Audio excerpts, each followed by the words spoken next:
Order! Order! You are an incorrigible delinquent at times. Behave yourself, man!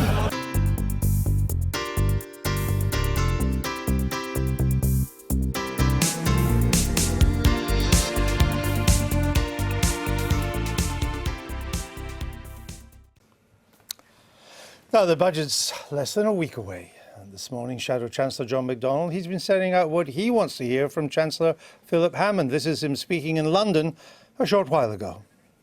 It's the NHS, the National Health Service and our social care services that tell us the most about this government's failures. It's essential that the government uses this budget to give the NHS and social care the funding they urgently need. The present Conservative government has been condemned for its fast and loose approach to NHS spending.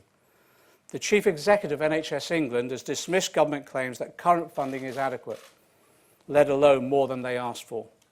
The Public Accounts Committee has rebuked the government for raiding the NHS capital budget to meet NHS spending needs. The Health Select Committee has dismissed the government's claim on increased funding. So the reality is that the government has consistently failed to provide the funding that the NHS needs. That was the Shadow Chancellor, John McDonnell. We're joined now by Chris Philp. He's a Conservative member of the Treasury Select Committee. And of course, our guest of the day, Andrew Gwynn from Labour, is with us. Andrew Gwynn, let me come to you first, coming off the back there of John McDonnell.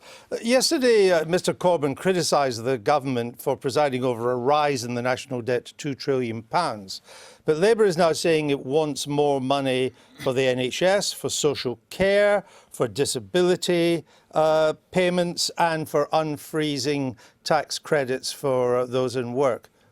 Where will the money come from without increasing the national debt? Look, there's a question of priorities here, Andrew.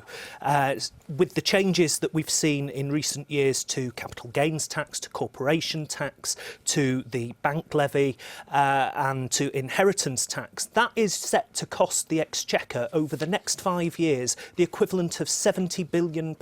Where does that figure come from? Now, that figure comes from the government's own Red Book. Really? I've not seen that in the Red Book. All the assessments that have been done by the Institute of Fiscal Studies as well. And the point is, Andrew, that it is a question of priorities. What we are saying is that NHS and social care, and particularly adult social care, is in crisis. We're looking at a £2 billion I understand the case. now. All right. And I understand the case. What I'm asking you it is a political decision as to whether we give tax giveaways to the very So what rich. would you do? Well, we would reverse those measures that have been introduced on capital gains tax and on corporation tax, and we would put some of that money into our health and care services. So what would corporation tax at the moment at 20%? What would you do with corporation tax? Well, what we would do is we would reverse the cuts that were implemented in previous budgets, take it back to the level it was previously. How much? It was 28% when the government came in. This particular government came in coalition. So you would take it back to 28%? No, we would take it back to the previous budget. But Andrew, I come back to the point. What level was that? Well, it is a question of priorities. Yep. And I know in my own patch that the health and care gap is massive. In Tameside alone, we are looking at £16 million funding gap this year alone. I understand it's a measure of priorities, and I understand the case. What I'm trying to get you to explain is where the money would come from. Now, a 1% increase in corporation tax doesn't get you very much. So where else would you raise the money? The government has pushed this onto council tax. A 1% council tax increase in my own borough raises £700,000. That is not going to fill. I understand that. So where are you going to get it from without increasing the national debt? Well, I've said that we would look at the tax cuts that the government have announced. Over the next 5 years, those are worth £70 billion. So tell me which ones you will change to get back a chunk of that £70 billion. The challenge is now for the government. We're not in government, Andrew. I understand that, but your leader says there could be an election at any time. You will need plans. You want to be the government. And we will set out our plans for if and when we are in government. So again, you can't tell me. But at this budget, we will be saying to the government, this is a question of priorities. We think you've got the priorities wrong. Well, let me just ask you this. you want more money for social care. You want more money for disability benefits as a result of and you need more money. You want more money for the NHS, and you want to unfreeze a number of the tax benefits. Of all that, which would come to many billions, which is the priority? Social care cuts are NHS cuts, and I believe that the damage that is being done to adult social care is really piling. But is that the priority above the other ones? Unnecessary pressure. Is that the priority? Well, for me, Andrew, yes, it is, because I know that social care cuts are absolutely killing my local authority. Is that your view or the opposition's policy? Well, it's the opposition's policy as well. We are very concerned about the impact that the social care cuts are having on the NHS. All right. Chris Philp, from what we know of the government's tax and benefit plans and minimum wage plans and the OBR's predictions for inflation and wage growth, the incomes of the poorest 15% in this country will be lower in 2021 than they were in 2014. How would you justify that? Well, I don't recognise those figures. Those, by the way, are speculative projections. They're not real numbers. Well, hold on. You said you don't know where the figures are, so I'm going to tell you.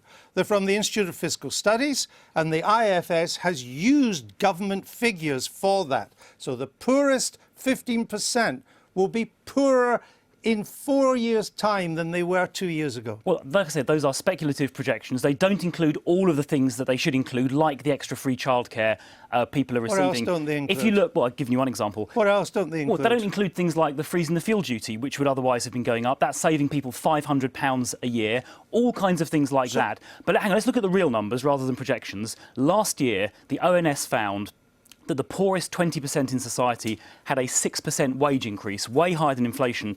That was driven by two things. It was driven by the huge increase in the minimum wage, which I'm proud a Conservative government put through, and the fact that 43% of the public, the poorest 43%, now don't pay a single penny in income tax. And the Gini coefficient, the measure of income inequality, has been going down under this government. And those are all achievements I'm extremely proud of. And the point is that on the figures we now have, that is about to be reversed because you are freezing tax benefits for those in work. Inflation is now rising and this year could easily overtake average earnings. So if you're in the working poor, your wages will probably not keep pace with inflation and your tax benefits are frozen as well. That is why these people are now going to be worse off. You're quite right, they were doing better until now.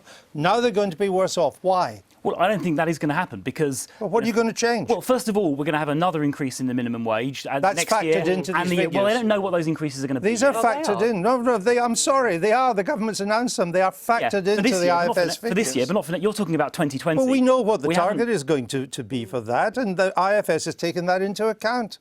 And by the way, a lot of the people we're now talking about are out of the tax system anyway, so a rise in when you start paying income tax wouldn't affect Which is a fantastic achievement the Conservative government has done by lifting so many people out of income tax. On current levels. Look, you're talking about speculative figures about the future. Well, they I'm talking about real But figures. they are what Andrew, they are. Real figures. But they are what we are on people are better off the under the original Conservatives. figures. It's that simple. Well, you may say they're better off. Well, they but are, on these projections, on your government's current policies at the moment, by 2021, 30% of children in this country will be living in poverty, reversing the fall in child poverty that has taken place from 2008 to 2015. They will 30%. Well, I thought you were meant to be helping those just about managing. Why are you putting more people into poverty? Well, you've already acknowledged that child poverty has actually fallen. And it's about to change. You're talking about speculation about the future, and the speculative figures you're presenting don't include things like the fuel duty freeze. They don't include things like free childcare, all of which make a massive difference if you're struggling on low incomes. A lot of the people we're talking about here, they take public transport to work. They're not paying cars for that. They're not helped by that at all. Well, they're certainly helped by the fact that free childcare for 3- and 4-year-olds is being doubled. You can't argue that doesn't help. Right. It certainly does. One of John McDonnell's, I understand, his idea is to crack down on tax evasion, tax avoidance, is to publish the tax returns of everybody who earns more than £1 million. I understand that, yes. How would that help crack down on tax avoidance? Well, there are similar schemes that are in operation in Norway, Sweden and Finland. Well, in Norway, everybody's tax returns absolutely, published. and But this it's is for been the over case £1 since million. 1863. This is over £1 million. Why would publishing the tax returns of those who earn more than £1 million help on tax avoidance? I think it's about changing the way we view tax. You know, tax isn't necessarily a bad thing, Andrew. I know we all would like to pay a little bit less. That's not the issue. It's meant to be a way. Services as well. You are planning to finance a lot of your programmes by cracking down on tax avoidance and tax evasion. I understand that. This is one of the methods that has been proposed. I'm trying to work out transparency is good, isn't it? But how will it raise more money? Well, in terms of transparency, if people think that that if they are seeking to avoid paying the tax and their contribution to society, they might actually think again. Excuse me, if they've made a return, if they're earning over £1 million and they've made a return to HMRC and HMRC has accepted it, it means they're neither avoiding nor evading tax according to HMRC. So how does it help? Then they've got nothing to worry about. So how does it help you? Well, I think it helps because there is an issue of tax avoidance, and part of that is the lack of transparency. But the tax return won't tell you that. If they're avoiding tax, it won't be in their tax return. Don't you understand that? I do understand what you're saying, but if people have confidence in the tax system, then they should have nothing to fear about having their details made public in that way. Even if it doesn't raise a penny? Well, I'm not so sure that it wouldn't. OK. We better leave it there. Thanks, Chris Phil.